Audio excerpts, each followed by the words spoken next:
안녕하세요. 사실과 의견입니다. 저 아직 바르셀로나에 있고요. 제가 내일 출국해서 화요일, 수요일에 들어갈 예정인데 그 전에 FMC가 끝날 것 같아서 그 전에 좀 말씀드려야 할 사항이 있을 것 같아서 급하게 이렇게 좀 영상 찍게 됐습니다. 특이점으로 온 게 몇 가지 있는데 그중에 이제 하나가 소매 판매입니다.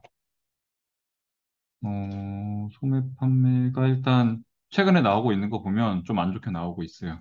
이 프레드 들어가서 확인한 자료인데 소매 판매 절대량 자체가 많이 둔화세를 나타내고 있고 그리고 소비 심리 같은 경우에는 좀 돌아 나오고 있긴 한데 그래도 여전히 낮은 수치를 유지하고 있습니다. 이 19년도 평년에 보면은 80, 90 정도를 유지해야 그 평년 수준인데 여전히 60 아래에서 낮은 수치를 유지하고 있는 상태입니다. 요거 말고 요게 4월에 썼던 제가 발행했던 보고서인데 요때 인버스 관련돼서 얘기를 했던 보고서예요. 여기 보시면 지난주 레포트 피드백 및 사견해서 이 전 레포트에서 아마 제가 이게 장기국채 인버스랑 이때도 이거 한 주 만에 11% 상승했었고 이 전 레포트가 인버스 관련된 인버스 분할 매수 했던 그 내용이에요. 4월에 발행했던 보고서고 이때 이 보고서에서 첫 번째 말머리로 들고 왔던 게 이 부분입니다. 앞으로 경제가 안 좋아질 거라고 예상을 했던 거에 지표 중에서 제가 굉장히 중요하게 봤던 게 미시간대 소비 심리 지수랑 소매 판매. 소매 판매는 증가하는데 미시간 소비 심리 지수는 빠지고 있는 이 상황에 대해서 안 좋게 보고 있다고 말씀을 드렸었고, 보통 이 소비 심리 지수랑 소매 판매는 동행 지표입니다. 그러니까 소비의 주체인 소비 심리가 좋으면 당연히 소비를 많이 하게 되니까 소매 판매가 그러니까 같이 움직이게 되죠. 안 좋을 때는 소매 판매도 같이 안 좋아지면서 빠지게 되는 거고. 그래서 보통은 동행 지표인데 그러니까 최근이라고 이 당시에 나오고 있던 지표를 보시면 소비 심리 지수는 계속해서 냉각되고 있는 상황에 소매 판매 지수는 급격하게 상승을 하고 있었어요. 근데 누군가는 이걸 보면서 소매 판매가 이렇게 올라가고 있기 때문에 여전히 소비가 견조해서 경기가 풀어질 염려 안 해도 된다. 뭐 이런 식으로 주장을 했었어요. 그 당시에. 근데 저는 그거보다는 소비 심리 지수 자체가 굉장히 냉각되고 있는 게 빠르게 냉각이 되고 있기 때문에 소매 판매가 결국엔 꺾일 거다. 지금의 이 올라가고 있는 소매 판매는 인플레이션으로 인해서 그러니까 소비가 좋아지는 것처럼 착시 효과를 일으킬 뿐이지 실질적으로 소비 심리가 좋아지는 거라고 보기는 어렵다라고 제가 주장을 했던 내용입니다. 그래서 이 당시에 이런 상황이었고, 제가 이 연초부터, 이건 4월에 발행된 보고서인데, 3월부터 제가 말씀드렸던 게, 이 소매 판매가 부러질 때가 진짜 미국 경제에 문제가 될 거다라고 말씀을 드렸었는데, 미국은 이 GDP의 총 생산에서 7알이 소비로 이루어져 있어요. 그 중에 소매 판매가 이게 제가 48%인가 50% 정도, 절반 정도가 이 소매 판매 지수에 절대적으로 추정하게 되어 있어요.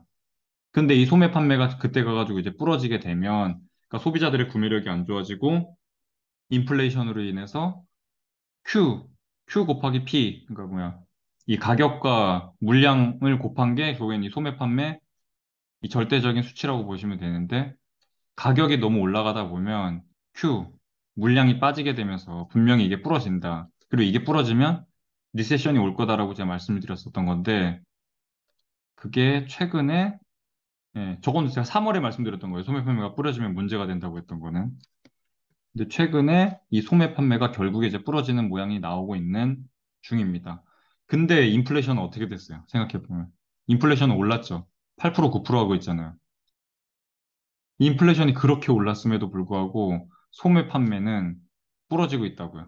그러니까 가격이 올랐는데 소매 판매가 유지되거나 내려가고 있다는 얘기는 뭐냐면 가격이 올랐는데 물량 자체가 줄고 있다는 거예요.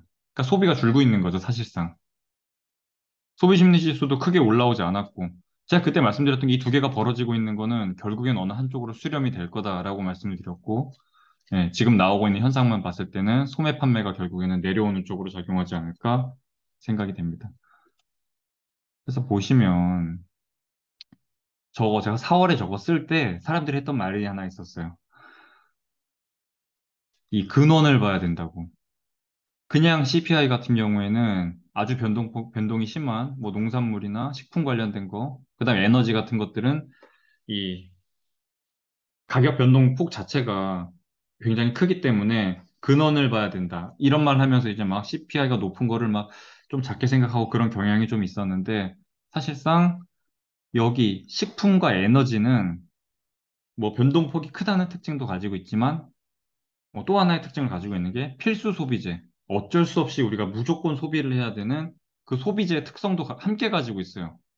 그래서 실질적으로 우리가 경제에 타격이 오냐 안 오냐 할 때는 사실상 그냥 CPI를 보는 게 맞아요.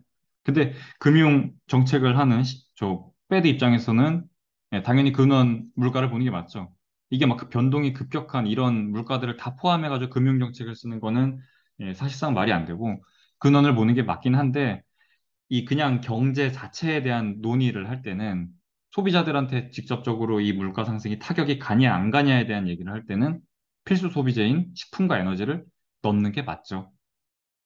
이 두 개가 잠깐 순간적인 이벤트로 인해서 뭐 어디 불이 났거나 순간적으로 뭐 어디 막 가뭄이 나가지고 농산물이 그때 작황이 안 좋아서 안 돼서 뭔가 이렇게 공급이 줄어들면서 식품 가격이 뛰거나 아니면 뭐 전쟁이 나서 에너지 가격이 뛰거나 순간적인 뭔가 이벤트로 인해서 이 두 개의 가격이 급격하게 변한다고 하면 뭐 근원만 보는 게 맞는데 지금의 상황은 이 전쟁이 일단 장기화되면서 이 두 개가 직접적으로 소비자들한테 타격을 줄 수밖에 없는 상황이에요.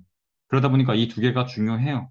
그래서 우리가 봐야 되는 거는 근원뿐만 아니라 이 모든 걸 다 포함하고 있는 소비자 물가를 보는 게 맞습니다. 그러니까 이것도 중요해요. 자꾸 근원 하는데 사실상 이 경제에 대해서 우리가 뭔가 분석을 한다고 할 때는 소비자들의 경제 상황에 대한 미시경제에 대한 얘기를 할 때는 식품과 에너지를 포함해서 보는 게 맞습니다. 근데 최근에 나온 물가를 보시면 인플레이션 줄고 있어요. 제가 이거 인플레이션 말씀 안 드렸었죠. 뭐 이걸로 인해서 뭐 반락이 올 거다, 뭐 상승을 할 거다, 뭐 그런 얘기는 안 드렸는데 아무튼 지금 빠지고 있는 추세가 나오고 있는 건 맞고 문제는 코어에서 뛰어 올랐죠. 다시 한번 코어에서 올랐어요. 요걸 다 포함한 식품과 에너지가를 다 포함한 그냥 CPI는 빠졌는데 근원 소비자 물가는 올랐어요. 그 말은 뭐냐? 이 식품과 에너지 쪽에서 굉장히 큰 폭의 하락이 발생했음에도 불구하고 여기가 올랐다는 거죠. 그러니까 요 근원에 들어가는 주거비, 헬스케어, 차량, 의료, 교통이 얼마나 많이 올랐으면 식품이랑 에너지가가 빠진 거를 상쇄하고도 예, 그게 반영을 했음에도 불구하고 이 근원이 큰 폭으로 오른 부분. 그러니까 우리가 그 소비자 이 뭐야 소매 휘발유 가격이랑 뭐 렌트 인덱스, 진로인 렌트 인덱스 또 뭐 있지? 부동산. 중고차. 만화임 중고차 가격. 뭐 이런 거 보면서 이제 앞으로 우리가 CPI를 직접적으로 우리가 스스로 예측을 해봅시다. 이런 뭐 교육과 관련된 방송을 제가 올린 적도 있는데, 제가 그 소매 휘발유 가격은 진짜 많이 빠졌어요. 5불까지 하던 게 지금 뭐 3불까지 내려왔으니까 뭐 20% 넘게 빠진 상태고, 그렇게 에너지 가격이 많이 빠졌음에도 불구하고 소비자 물가는 사실상 0.2%포인트밖에 안 빠졌죠. 그 정도로 지금 코어 CPI가 큰 폭으로 오른 거라고 보시면 돼요. 그럼 이게 오른 게 왜 문제인지. 단순히 물가가 내려오는 게 조금 안 보인다. 이런 문제를 하는 게 아니에요. 이건 진짜 되게 변곡점이었어요. 이번에 나온 거는. 그게 왜 그런지 설명을 드릴게요. 이건 제가 예전에도 그림으로 한번 보여드린 적이 있는데, 이 위에 거는 파월이 생각하는 그림. 파월이 왜 이번에 인플레이션은 일시적이야. 아니면 뭐 공급망 충격 때문이야. 이런 말도 안 되는 소리를 하면서 시간을 벌려고 했는지 이 위에 그래프로 제가 설명을 한번 드려볼게요.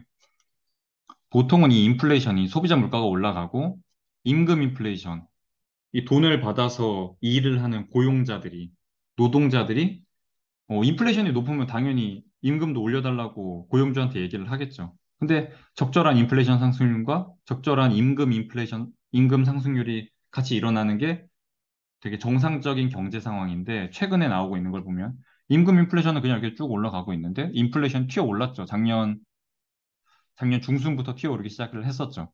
근데 그때 이제 파월이 계속 일시적이야. 이거 우리가 잡을 수 있어. 시간을 벌었던 거예요. 어떤 시간을 벌었냐면 이게 이렇게 올라갔다가 페드가 금융정책을 써서 끌어내려서 다시 정상 상태로 돌리는 것까지의 이 시간을 확보하려고 그 사이에 임금 인플레이션이 뛰어오르지 않게끔 하려고 이 모든 국민들한테 가스라이팅을 한 거죠. 이거 인플레이션 일시적인 거야.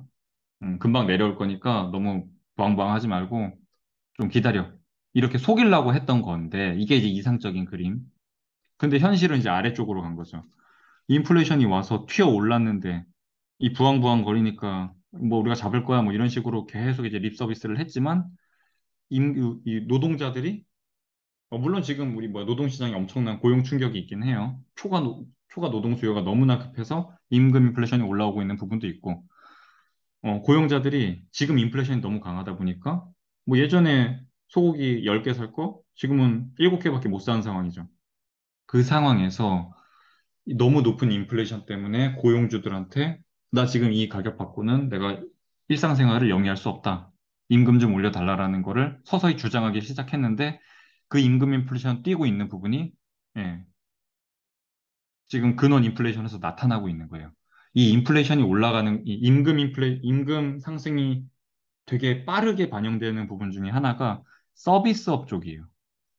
근데 최근에 나오고 있는 서비스업 쪽의 물가가 굉장히 큰 폭으로 상승을 하고 있고 그에 맞춰서 임금 인플레이션이 올라오고 있는 걸로 보면 됩니다. 위에서 잘 속여서 임금 인플레이션을 잘 다독여서 정상 상태로 올 때까지 속였어야 되는데 지금 그게 안 된 거예요. 너무 늘어지고 너무 시간이 오래 걸리고 있기도 하고 계속해서 상승하고 있고 금융정책을 강하게 쓰고 있지만 내려오는 폭은 미미하고 그러다 보니 임금 인플레이션이 이 인플레이션 계속되면 나 지금 임금으로는 나 생활 못해. 하면서 임금 상승에 대해서 요구를 한 거고 실질적으로 반영이 되고 있습니다. 근데 이 임금 인플레이션은 상승해 놓으면 하방 경직성이 있어서 내려오지 않아요. 그래서 어떻게 보면 이 임금 인플레이션이라는 거는 이 우리가 앞으로 끌어내려야 되는 이 CPI에 대한 어떤 미니멈 CPI가 끌어내리고 싶어도 임금 인플레이션이 올라오다 보면 내릴 수 없어요. 최소한이라고 보시면 돼요. 근데 이게 점점 기어 올라오고 있는 상태입니다. 그래서 파월이 제일 걱정하던 게 이 부분이었는데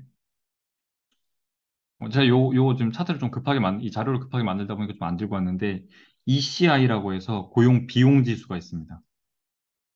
그 고용 비용 지수가 지금까지 파월이 하고 있는 모든 금융 정책은 ECI를 따라가고 있어요. 고용 비용 지수를 따라가고 있는 건데 이 부분에 대해서는 조금 언급을 많이 안 하더라고요. 뭐 전문가랑 이런 분들이 얘기를 할 때 많이 얘기를 안 하는 부분인데 그 부분이 진짜 중요한 거예요. 파월은 그것만 보고 움직이고 있어요. 파월이 우려하는 거는 이 임금 인플레이션이 올라오는 걸 두려워하고 있는 건데 지금 실질적으로 이게 올라오고 있고 이걸 죽이기 위해서는 경기 침체가 와야 돼요. 이제는 제가 이렇게까지도 얘기할 수 있어요. 파월은 의도적으로 경기 침체를 일으킬 거예요. 실업률을 의도적으로 5%까지도 끌어올릴 겁니다. 무조건. 끌어올릴 거예요. 그래서 리세션이 올 거고. 왜냐? 임금 인플레이션이 올라오면서 파월이 줄여야 되는 CPI, 소비자 물가가 내려오는 거를 막는 요소로 작용되고 있어요. 그게 이번에 발표된 이 코어 CPI에서 확연하게 드러났습니다. 파월이 예전에는 이 식품이랑 에너지, 이 물가 움직이는 거는, 야, 저건 내가 어떻게 할 수 있는 부분이 아니야. 저건 연준이 움직여서 조절할 수 있는 물가 부분이 아니야라고 주장을 했던 건데, 반대로 이제는 이게 큰 폭으로 내려왔음에도 불구하고 근원 CPI가 뛰는 이 상황이 됐을 때는, 예, 오히려, 역으로 지금 잘못하고 있는 부분인 거죠. 그래서 이런 메커니즘을 가지고 인플레이션이 내려와야 되는 거를 임금 인플레이션이 서서히 고개를 들면서 하방으로 내려오는 걸 막고 있는 상황입니다.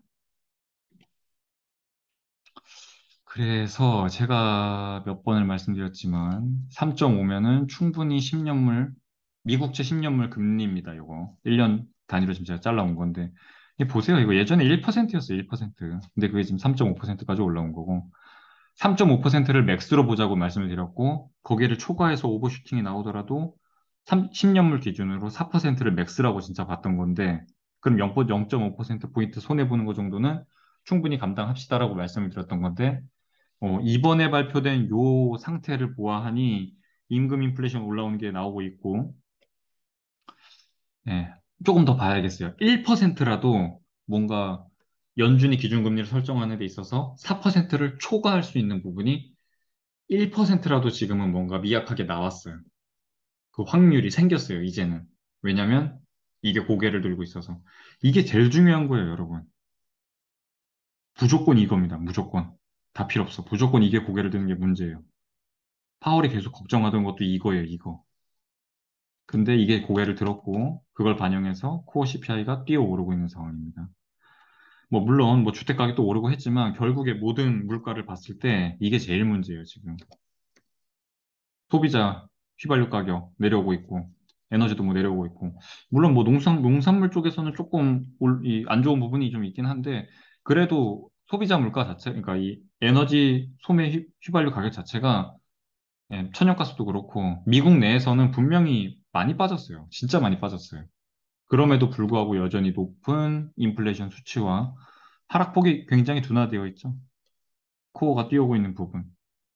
그래서 한 달 더 보긴 해야 되는데, 제가 한 달 더 보고 싶은 부분은 고용비용 지수입니다. 9월이니까 10월에 발표되겠네. 10월에 발표되는 3분기 ECI를 봤을 때 그게 만약에 뛰었다. 그거 뛰었다고 하면은 그때 이제 나머지 남은 3화를 인버스 쪽에다 때려박으면 될 것 같습니다. 그래서 아직은 3.5%에서 조금 더 기다려 보시죠.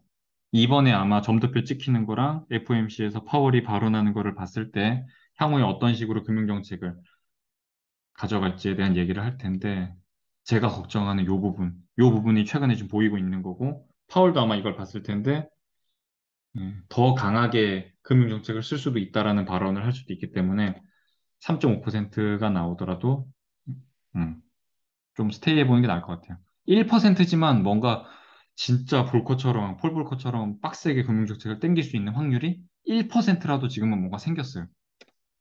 진짜 1%지만 생기긴 생겼습니다. 저는 맥시멈 진짜 4%로 봤던 건데, 그걸 뚫을 확률이 미약하지만 생겼어요. 그래서, 예, 오늘 준비한 건 여기까지고요. 너무 부황부황하지 말고, 우리가 봐야 되는 건 뭐다? 임금 인플레. 다음 달에 나오는 ECI, 3분기 ECI 보면은 뭔가 좀 뚜렷한 윤곽이 잡힐 것 같아요.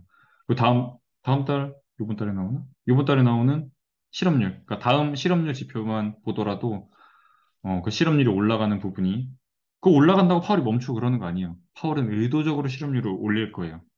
왜? 임금 인플레이션.